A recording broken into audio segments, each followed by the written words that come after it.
Welcome once again to Auto Mundial, the weekly home of all the latest motoring news and reviews. This time we're checking out the all-new Dodge Charger Daytona. Swapping V8's for Volts, is this new electric muscle car worthy of its badge? We've also got some two-wheeled fun courtesy of Oset as we head off-road in Lancashire, and we look at this most desirable Porsche 911 of them all. Plus a new Lotus saloon car and the return of one of motoring's greatest names, Lancia. That's all coming up. First though, the news.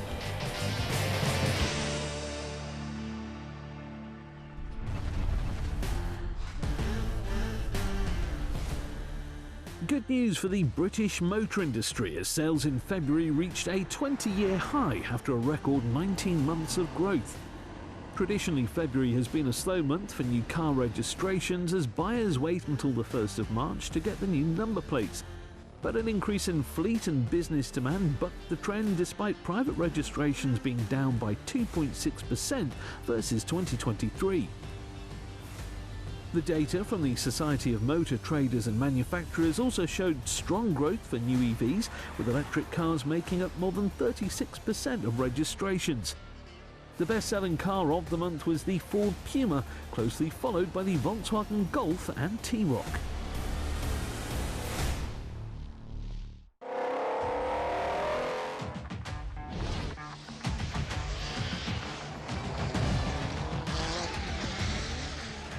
Lancia, once one of the greatest names in motorsport, has for the best part of the last 10 years produced one car, the YPSILON. One model sold in just one country, Italy. But in 2023, parent company Stellantis announced that the brand would be making a comeback and that a new YPSILON would be coming along with it, and with 2 further models by 2028. And here it is, an all-electric hatchback with concept car looks and a range of 250 miles. It's clear the designers have taken design cues from the purer HPE concept car. And as such, it gets the same daytime running lights, white-shaped diamond-cut alloy wheels and a Lancia badge stuck on the C-pillar. At the rear, Lancia says that its tail lights are inspired by the Stratos rally car, while it gets the on-trend script across the tail with the traditional Lancia typeface. Under the bonnet, it gets the same 51 kWh battery from the Peugeot E208 and a Vauxhall Corsa electric. Good for 0 to 62 in 8.2 seconds and a top speed of 93. Not on par then with the old Delta Integrales or Stratos of old then. But with a range of 250 miles, a worthy urban commuter. Inside, the radical design language continues, with ribbed velvet seats, or cannelloni as Lancia calls them, a small table protruding from the dashboard and a flat-bottom steering wheel trimmed in leather and black plastic. It also gets Stellantis' new infotainment system complete with Apple CarPlay and Android Auto as standard. From launch, the new YPSILON is available as a limited edition model created in partnership with famed Italian interior designers Cassina. Such cars get this dark blue scheme inside and out, and production is limited to 1,906 units, a tribute to the year Lancia was founded. Lancia has confirmed that as well as Italy, the YPSILON will be sold in Spain, France, Germany, the Netherlands and Belgium, although as yet has not announced if it will be coming to the UK. The Cassina limited edition YPSILON is available to order now, with other models available from later in the spring.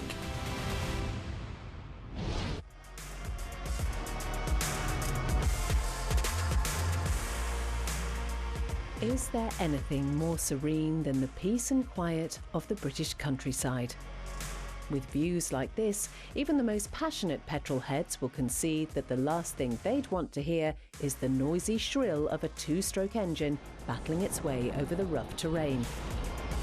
Thankfully then, here in the Trough of Bowland, we've got this, the Oset TXP 24. There's no angry two-stroke here. In fact, there's no engine at all.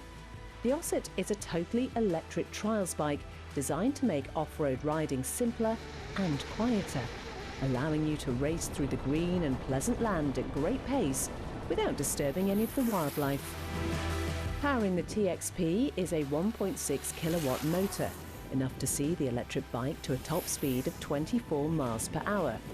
The best bit, though, is just how easy the Oset is to ride. With adjustable power, throttle and speed limits operated via a simple panel on the frame, anyone can jump on and ride one. And this simplicity is exemplified by the numerous pay and play sites across the country where total beginners and trialling pros alike can come and rent an Oset. The TXP-24 fits somewhere between an electric bicycle and a motorbike, allowing you to silently cruise along trails with the seat in place. If you're ready to tackle some serious terrain, obstacles and of course jumps, the seat can be removed altogether for a full trials setup. But Oset has a lot more bikes than just the TXP-24. It sits at the top of a range of smaller bikes, each tailored to fit children starting their biking journeys. We spoke to company founder Ian Smith about why he decided to build a range of battery-powered bikes. I was inspired really by my son's desire to ride a bike. I was making trials DVDs at the time, and he was watching those instead of kids' shows. So as every dad who's into bikes, I was like, okay, fantastic.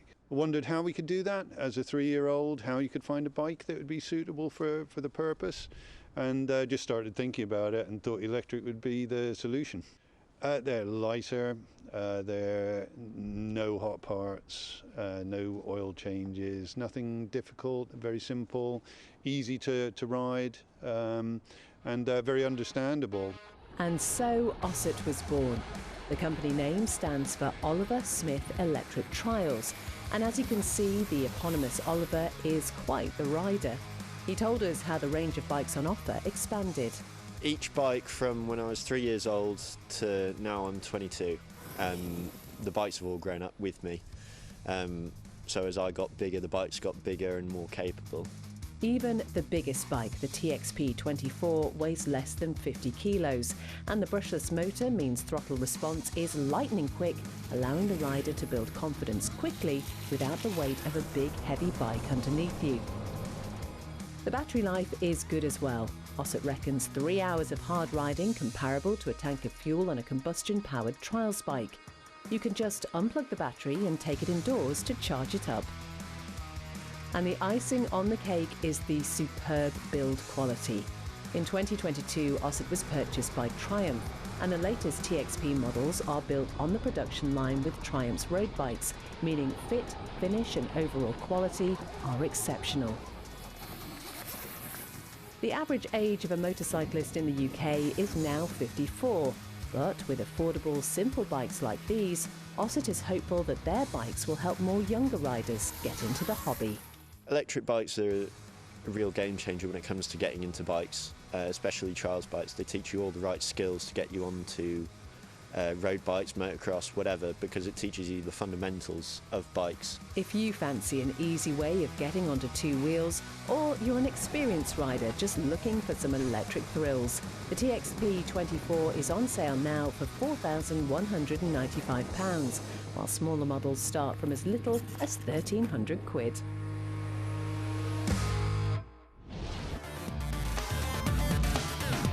After the break, Dodge's new muscle car brakes cover.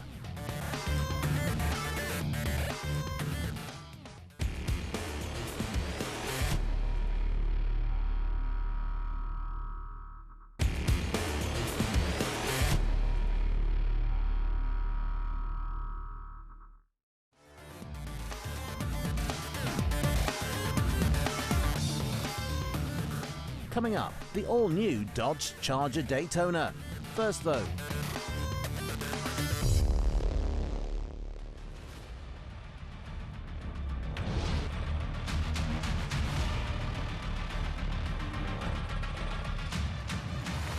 There is surely no car brand that has stayed as true to its roots as Lotus.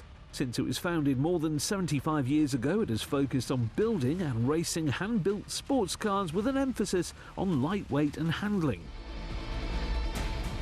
Now, though, it seems Lotus is changing. Under its Chinese ownership, the historic British brand is expanding its lineup beyond featherweight sports cars. Last year, it released a big, heavy electric SUV, and now they've done it again with this, the EMEYA. Another kick in the teeth for brand loyalists and purists, the EMEYA is far from a lightweight sports car. Lotus is yet to reveal the weight of the car, but if the Electra is anything to go by, we expect it to be somewhere around 2.5 tons, nearly 2 tons more than the original Elise. Simplify and add lightness was Lotus founder Colin Chapman's motto, but we don't think the Chinese engineers over in Wuhan got the memo. It certainly isn't light, and it doesn't seem to be very simple with an abundance of active aero and onboard tech, but it does have that other Lotus trait, speed. The EMEYA is fast, very fast. The last time Lotus made a saloon car was the Vauxhall-based Carlton in 1990, which became the fastest four-door car in the world. The new EMEYA looks to be similarly impressive when it comes to outright pace. The top-spec R model produces 905 brake horsepower and can match the fastest Porsche Taycan from 0 to 62 in 2.8 seconds. There are less powerful models as well, with a range of up to 379 miles. Air suspension is fitted as standard with a system that scans the road surface 1,000 times a second, adjusting the dampers to handle whatever bumps in the road it sees. Prices for the EMEYA will start at £94,000 when it goes on sale later this year, with the top spec R starting at £130,000.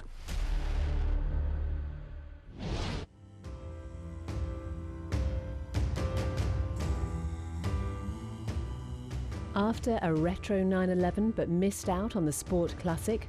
Well, do not worry. Porsche has you covered with this, the new 911 ST.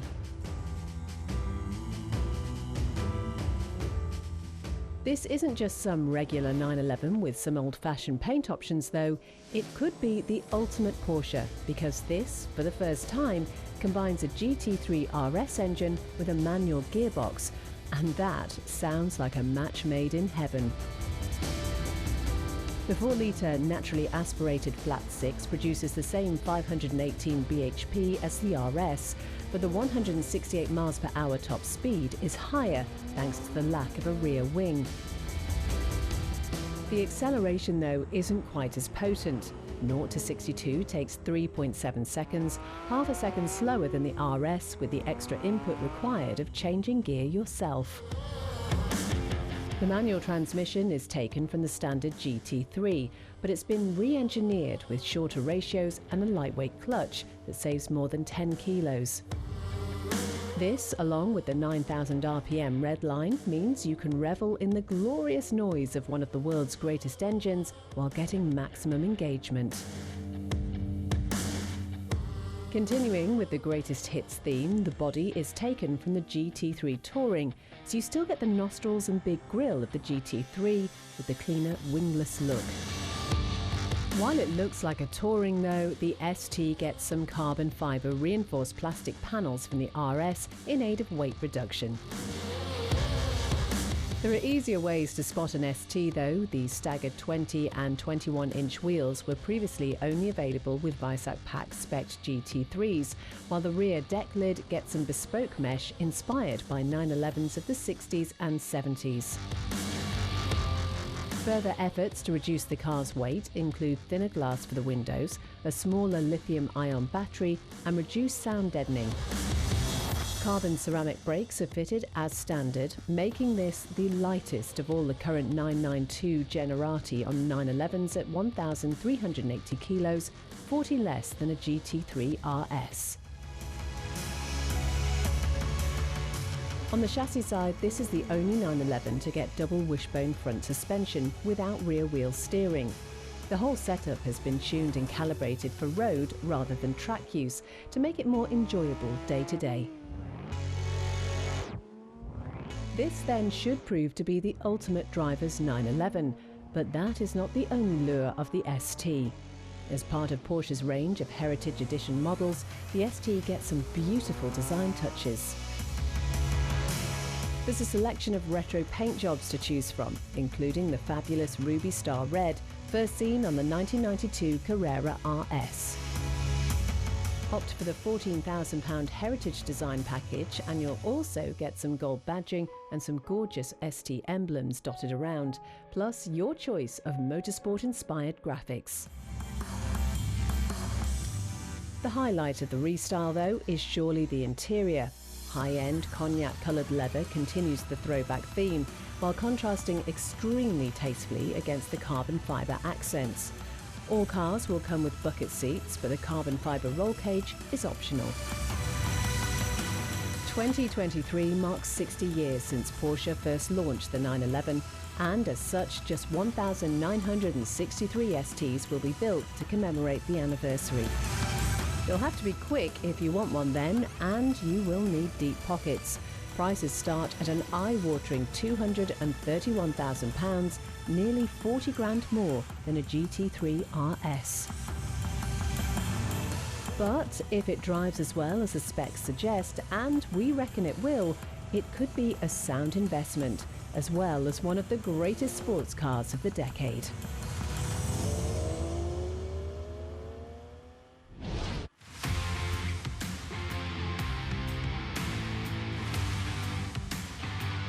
Dodge muscle cars are no more. On the 22nd of December 2023, the final V8-powered Chargers and Challengers rumbled their way off the Ontario production line, representing not just the end of the respective models, but the end of Dodge's legacy as the builder of some of America's most desirable performance cars. Now, though, a new era begins as Dodge reveals this, the all-new electric Charger Daytona. The muscle car as we know it is no more. With V8 swapped for Volts, Stellantis reckons this is the future of American speed. GM and Ford might have something to say about that, though. Cadillac currently builds one of the greatest V8-powered saloon cars we've ever seen, and buyers are queuing up to get their hands on the new Ford Mustang. And indeed, the old petrol-powered Challengers and Chargers were outselling Mustangs and Chevrolet Camaros right up until they were axed. So this new Charger EV better be good. Well, let's start with the styling. It certainly looks more like an original 60s Charger than the old four-door model, with a narrow inset grille and square, blocky styling harking back to the muscle car glory days. It's a coupe too, although a saloon version will also be available with the Charger Daytona, replacing both the old Charger and the Challenger. The three-pointed badge on the front is called a Fratzog, another throwback to the golden era of muscle cars, but we're struggling to see this as a modern equivalent. Power is sent to all four wheels, and to really rub salt in the wound, there's a big speaker under the car that pumps out imitation V8 noises as you drive along, no doubt to the amusement of everyone around you. They won't be laughing for long though. Dodge reckons the high-spec Charger Daytona Scat Pack will do 0 to 60 in just 3.3 seconds and complete the quarter mile in 11.5, quicker than even the most powerful V8 Challenger. That remarkable speed comes courtesy of a massive 100.5 kilowatt-hour battery powering a motor on each axle. From launch, two versions will be available, a 497 brake horsepower RT and the full fat 670 horsepower Scat Pack. Better yet, an even more powerful Banshee model is in the works to rival even the fastest Tesla. Official range figures are yet to be released, but Dodge is confident that the base spec RT will manage 317 miles on a charge, with the Scat Pack managing 260. Stellantis has invested a lot into this platform that will eventually see itself as the base for some Maseratis, and as a result, there's some advanced chassis engineering gone into it. To help get the most out of it and ensure this electric muscle car can do more than just straight-line sprints, the new Charger features an impressive array of drive modes, including a drift mode and even a donut mode. It also gets a line lock system like the Ford Mustang, which locks the front brakes, allowing you to smoke the rear tyres.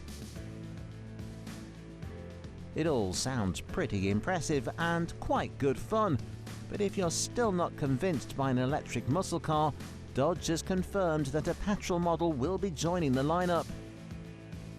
It'll get a twin-turbo 3-litre 6-cylinder motor with up to 550 horsepower, so it'll certainly be quick, even without the V8 soundtrack. Dodge being Dodge though, we wouldn't be surprised to see a Hemi-powered model on sale before too long.